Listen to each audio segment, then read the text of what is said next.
Netflix has lately been met with varying degrees of success with pure genre serial storytelling. Shows that dig deep into surreality and find within it some level of heart. These are shows less like Stranger Things, which is built to have a broad, near universally understandable appeal, than like The Umbrella Academy, unapologetically niche. Within this realm, Sweet Tooth is a relatively successful outing. Netflix's new series assays a world a decade after the so-called Great Crumble, a society restructuring pandemic that coincided with a change in the species.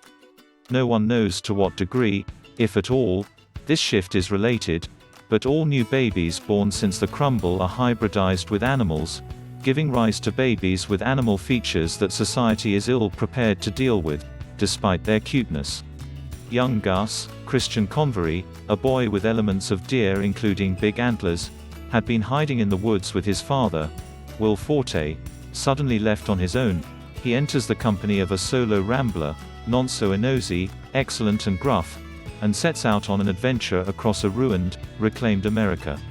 The show's vision of a landscape in the active process of giving itself back to nature is as compelling as its depiction, in flashback, of the social order collapsing can feel rote.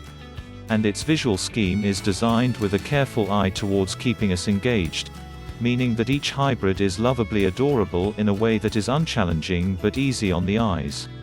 The show isn't entirely kids stuff, though.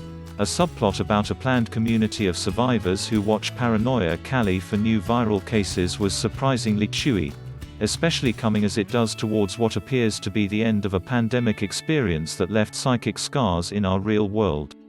Sweet Tooth, based on a comic book series that began in 2009, filmed its pilot in 2019.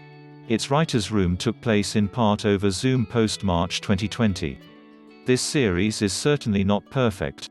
Narration by James Brolin tends to lean heavily on truisms that tell little worth knowing. The episodes can feel baggily paced. And for a solo adult viewer, Gus' journey may feel a little predictable in moments.